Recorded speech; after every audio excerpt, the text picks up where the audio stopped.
This is the Bob Cordaro Show on TV.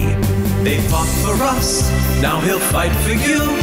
The pursuit of justice and liberty. It's the Bob Cordaro Show on TV. And now, Bob Cordaro. Great good morning, everyone. Happy Sunday. My name is Bob Cordaro, and this is the Bob Cordaro Show on TV. I'm a native son of this region, born, raised, and returned. As many of you know, I do radio 5 days a week on WILK. Appointment radio, 10 a.m. to 2 p.m. And now we do this thing, the Bob Cordaro Show on TV. Each week, 11:30 a.m. on WNEP TV, Channel 16. As Christmas, Hanukkah, Kwanzaa, and New Year's approach, I hope you aren't stressing out. I hope you're remembering the reason for the season. It's a trite look at it, but it's true. I hope you're staying calm, enjoying each day, and all of the people around you. They may not be around you next year. Please, we all know that too well. Well, I love it here. Northeast Central PA, this is home. And that's what this show is all about. And what about all of you? What is it about this part of Pennsylvania? I've been around you and known you all my life. You are great workers, innovators, business people. You're the best of mothers, fathers, friends, neighbors, and human beings. You are the greatest patriots, soldiers, citizens, and Americans. Hell, you are America. Now, this won't be like the radio show I do every day. On WILK, we do a lot of politics, a lot of criticism, and a lot of opinions. For this TV show, we want to accentuate the positive, to feature those who have achieved and want or have connections to this region. So it's a whole different ballgame, the Bob Cordaro Show on TV. Today in our regular health segment, we have Dr. Bryan Frantz, a world-renowned periodontist who is from this area and practices right here. Today he's going to discuss the surprising and scary ramifications of vaping that we don't think about. Part 2. Vaping is supposed to be the safe alternative to smoking, but is it? Dr. Frantz will tell us a bit about all that. Open wide. Now, since he's an integral part of the show each week, many of you, in fact, tons of you have been asking for Dr. Frantz to tell us all about himself and his practice. We aim to please, and the demand was great, so we've made him our Power Brunch Player of the Week. I know Bryan and his entire family since we played football together in college at the University of Rochester.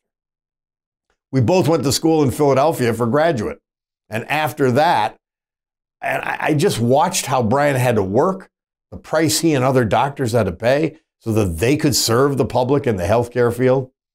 His growth into a world-renowned periodontist, his journey to where he is today, his outlook, and some fascinating information on his family are the features of today's show. So with the help of God, our families, our communities, and each other, let us begin. Dr. Bryan Frantz is an internationally recognized periodontist. He heads a multi-specialty dental practice in Dunmore and has consulted, lectured, and taught around the world in his chosen field. Well, in our regular health segment last week, we talked about the hidden dangers of vaping. Dr. Bryan Frantz is with us today, and we got into the subject and said, we got to continue this discussion. So this is really vaping part 2, Dr. Frantz. We left off with the imminent dangers and that the Surgeon General is concerned. A lot of people are growing concerned. A lot of the literature is going in a particular direction. It's a scary one. What say you this week? Sure. Bob, first, I'm really grateful that we have the opportunity to do a second show, because there is a lot of information that we didn't get in last week. Up front, I will tell you that vaping has become a real problem in the United States. It has become a major addictive problem in the United States. We know from the CDC, Surgeon General, and other national healthcare organizations that 20% of high school students today vape in some form. It's addictive. And I want to say that again. If our viewers today don't take anything else away from this show, they need to understand that vaping is addictive. I want them to understand that. It also creates major health problems. We touched a little bit last week on the oral problems, and we'll come back to that, but the health problems are quite significant. They have, for example, there's respiratory problems, lung problems. And that's what we heard about. Yeah. I don't know, it was a few years ago. There was just a rash of people dying and having emergency issues. Bob, what that's dealing called, with their lungs with vaping. Yeah, what that's called, that situation is called eval. Okay, and what it stands for is it's a pulmonary or respiratory acute situation that can lead to death. There were a number of deaths across the country from that condition. Signs and symptoms included wheezing, coughing, bloody nose, night sweats, fever, weight loss, and it went undetected and undiagnosed for a while, but now we know that eval can be a life-threatening situation from vaping. Recent research shows that one of the products in the vape, vitamin E, which is otherwise a healthy vitamin, but when it's used in this form, can be toxic to the lungs. So that's the condition that you're talking about. That led to some of the states across the country, there's about a half a dozen of them that have banned vaping completely. I looked this week and to see where Pennsylvania is. Pennsylvania's got some good legislature in the works, but vaping is selling vaping products to minors, those under 21 years old, currently in Pennsylvania is illegal. So there are some steps now that are being taken to mitigate these problems. Well,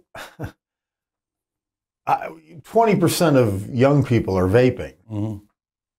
How do we address it, either as parents, grandparents, as the kids themselves? Right. How does this get addressed? Yeah, so the best thing really is through, parents are, of course, their kids, so they see them. So, what are some of the things that parents can do? Well, first you want to understand what vaping is. You want to understand the facts associated with vaping, right? And we talked a little bit about that last time. Dental problems, cavities, medical problems. And have the conversation if you're suspicious with your, that your child is vaping, have an open conversation. Always keeping the lines of communication open. It's critical to get message across to our children. And so, sit down and have a conversation about that. What are the health issues? What are the consequences of that? I would look for products in the house. Look to see if they bought anything online. Do they have any electronic devices, laying around the house? Look at their behavior. Has their behavior changed? As I've stated earlier, vaping is very addictive because of the nicotine content.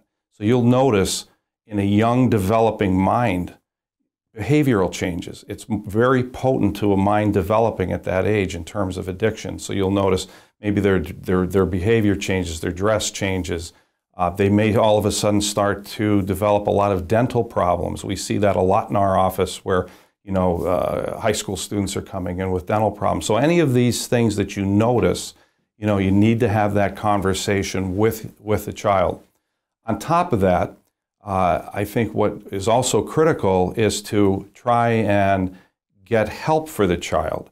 Vaping is like smoking. It's highly addictive, very difficult to quit. And so behavioral modification, smoking cessation in conjunction with a proper healthcare provider will help. It's fascinating and it's surprising to me, and I'm sure to most people that are watching now that this sort of emergent danger is happening, that something we thought was a safer alternative to smoking really is not in almost all respects. I mean, to me, and adult patients, for example, are vaping. And, the tobacco companies have done a great job in marketing this and targeting various age groups. Just this week, I had a patient who came in, and of course, in our medical history, we asked, do you smoke? And the answer was, no, I quit 15 years ago. And when I looked in her mouth, they said, are you vaping? Yes. That's the safe alternative to cigarette smoking. Since I quit, I vape. Okay. So that's the impression is that it's a safe alternative when in fact it really isn't. It's in my mind, it's much more addictive and has more broad range, has a broader range of consequences, both orally and systemically. And because of its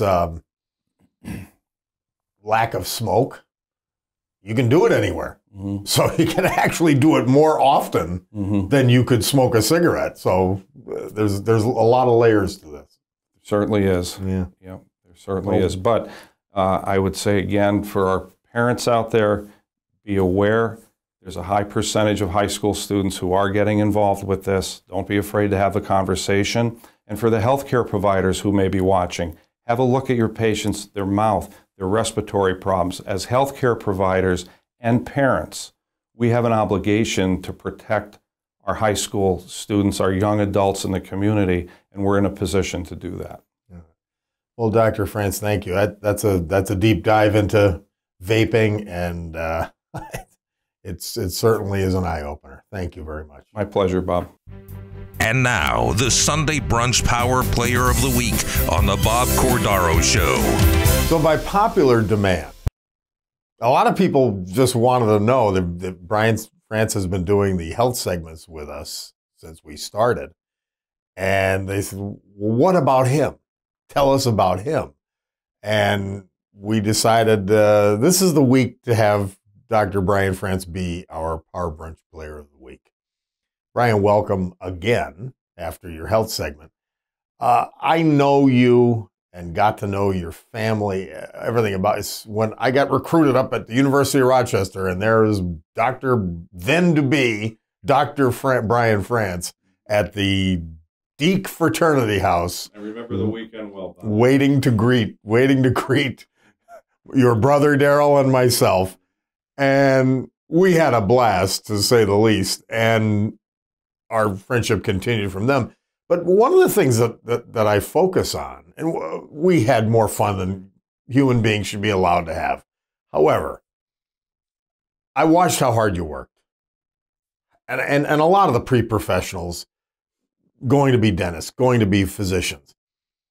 And I began to admire you, how hard you would focus on your studies, and they paid off. So you do all this. You got to take everything that a physician has to take. You got to take organic chemistry, all these crazy things. They were absurd to me.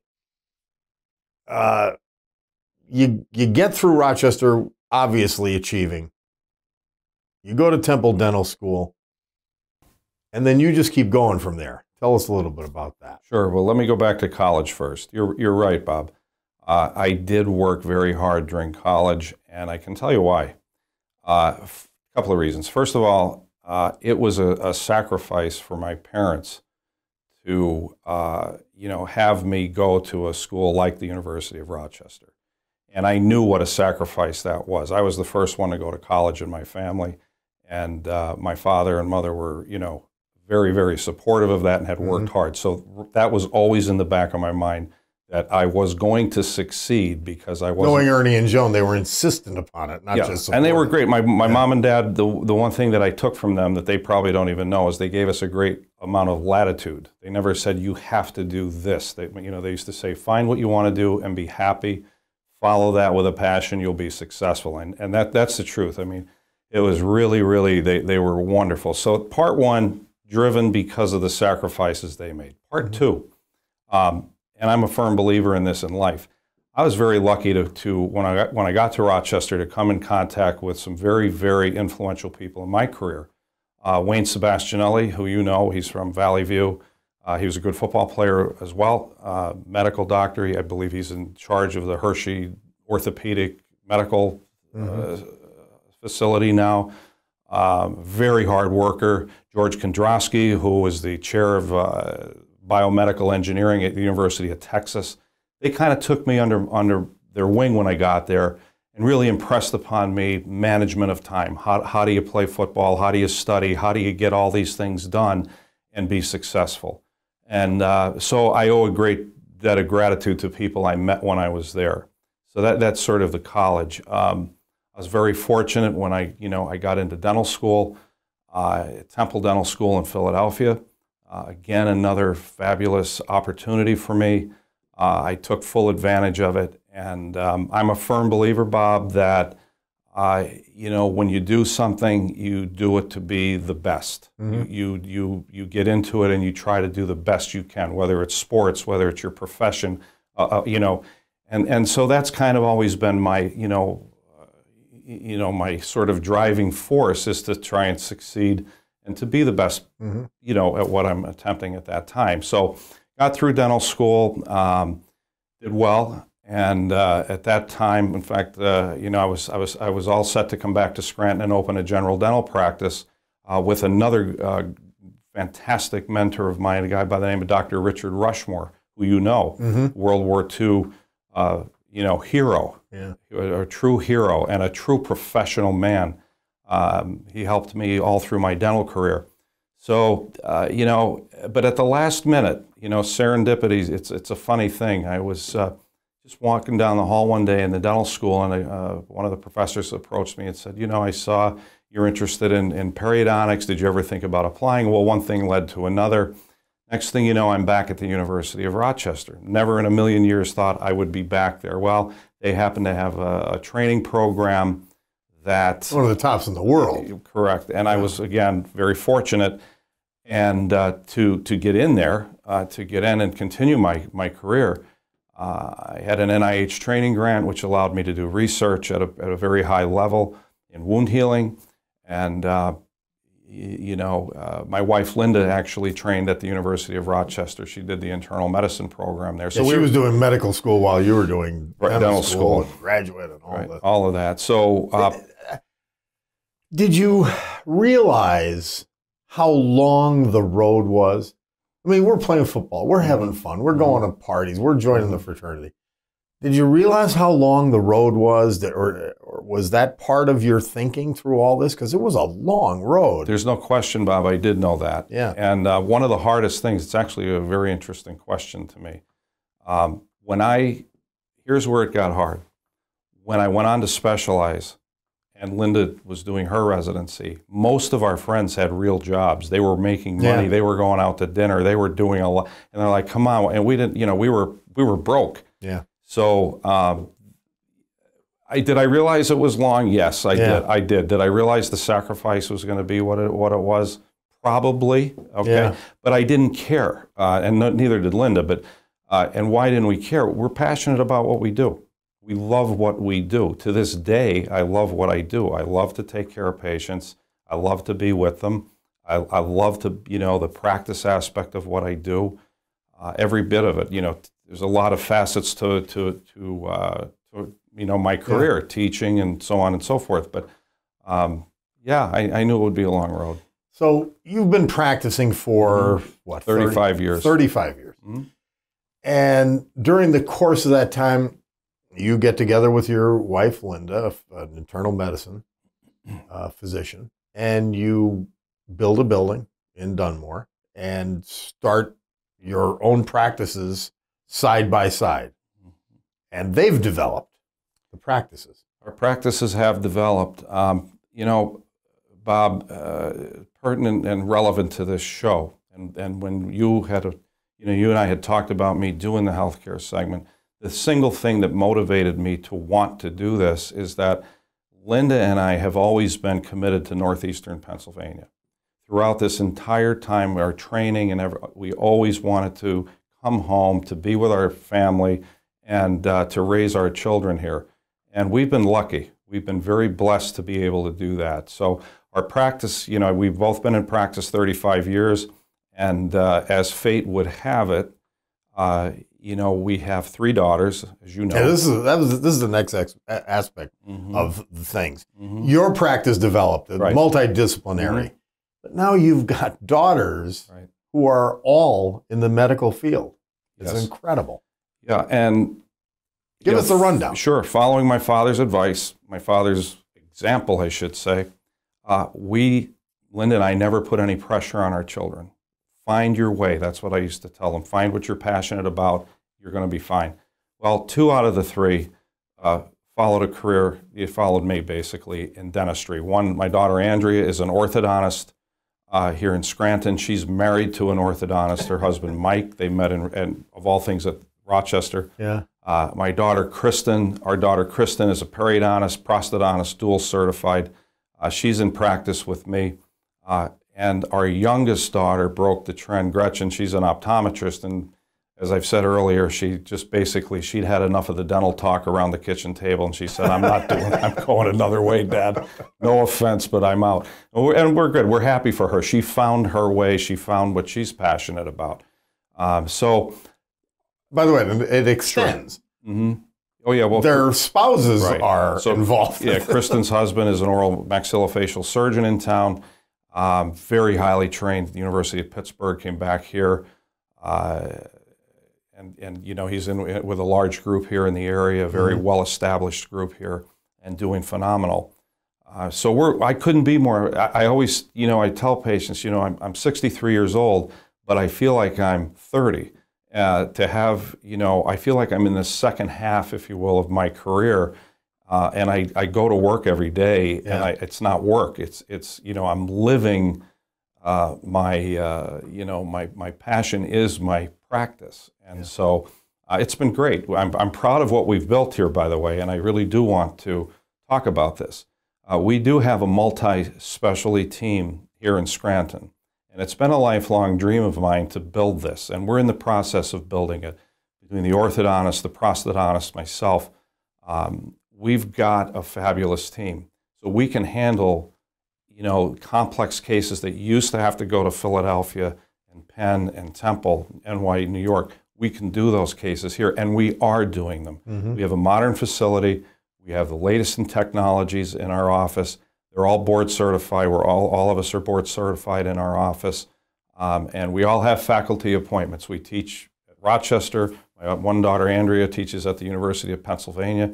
And I have appointments at Rochester and Temple. So we stay very active. We're very involved. We love what we do. We love giving patients great results. And it really is something on a personal note. I'm very proud of what we've built and brought back to Northeastern PA. So when we look at family, and you touched on it earlier, I think of Joan France, and I think her picture's next to Mother in the dictionary. Arguably your biggest fan. I love her. And Father Ernie, we've talked about this, a tank commander in the Korean conflict. Right. Yeah, so my father he came out as a sergeant in the United States Marine Corps. He was very proud of that. And had, you know, he was as far up as toward the Chinese border, saw a lot of combat, and true to form, never said a word about it. Yeah. Okay. A great athlete, by the way. Never, in fact, he discouraged us from playing sports. He wanted us to make sure that we had good grades. And I have to tell you, the greatest piece of advice that he gave me was simply try to find something where you can help people in life. He told me that when I was a young man, and it stuck with me. But yeah, great, great parents. And I will tell you one quick story about my father. You know, I'd mentioned before about I was all set to come back and practice with Dr. Rushmore as a general dentist. Well, when I called my father... By the way, I named one of my bulldogs after Dr. Rushmore. I felt it was your place to say that, not mine. But when I went to kindergarten, I ran out the first day. I just took off, ran down the steps, and my father was getting in the car, and he took me back in, of course, sat me down there. You know, you can't leave, so of course it's like this trauma, you know. I didn't want to be in school. Fast forward that, and I call my father up. I said, hey, Dad, I need a piece of advice. I said, I'm finishing up with dental school. I'm thinking about going on to specialize in periodontics. You know, what do you think? There was a pause, and he said, son, I couldn't get you to go to school. Now I can't get you out of school. That was what he said. Do what you want, he said. But anyway, it was. Well, a great family. You're married into the Sebastian family. Dad being the mailman, the mom. I mean, just great people. And of course, brother Daryl was with us up in Rochester, one of my dearest friends. And your sister is great. I really just a great family, and grew up solid middle class. Yep. Nothing fancy, no big money. We didn't know we were middle class, Bob. Yeah. We thought we had everything in the world. Yeah. You know, we always laugh about that. In fact, when our first daughter, Andrea, we were over at my mom's house, and, growing up, middle class, if you will, and we had one bathroom, and everybody shared the bathroom. So my daughter, had to go to the bathroom. She asked my mom, she said, Grandma, where's the other bathrooms? I had to stop for a second and say, yeah, okay, there is no other bathroom. It's one bathroom, the whole Great bit. stuff. But, yeah. Well, Bryan, I enjoyed hearing this and some things I didn't know, and I know our audience wanted to hear it. And we're so happy to have you being part of the entire show every week. Thank you very much for being our Power Brunch Player of the Week. Bob, it's my pleasure, and I absolutely love doing this with you. It's a lot of fun, and I think I'm looking forward to next year and just continuing. Great. Your Sunday Brunch Power Player of the Week on the Bob Cordaro Show. Join us every week for the Sunday Brunch Power Player of the Week. Well, that's today's show.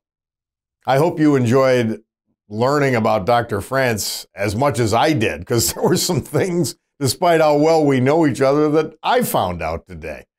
It was a good Power Brunch Player of the Week. Well, I hope you have a great holiday season, whether you're celebrating Hanukkah, whether you're celebrating Christmas, Kwanzaa, New Year's. I'll be celebrating Christmas, and I'm going to enjoy the heck out of it. I hope you do too.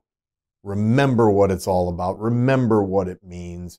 Value the time you have with your God, with your family.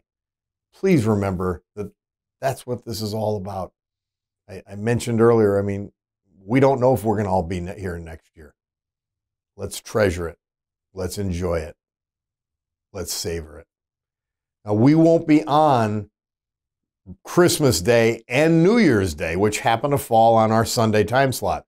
We'll be back, however, January 8th with a brand new edition of the Bob Cordaro Show on TV.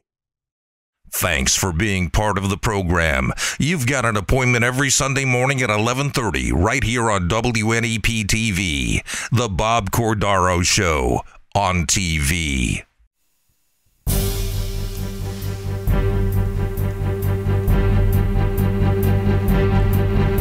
They fought for us, now he'll fight for you. The pursuit of justice and liberty. It's the Bob Cordaro Show on TV.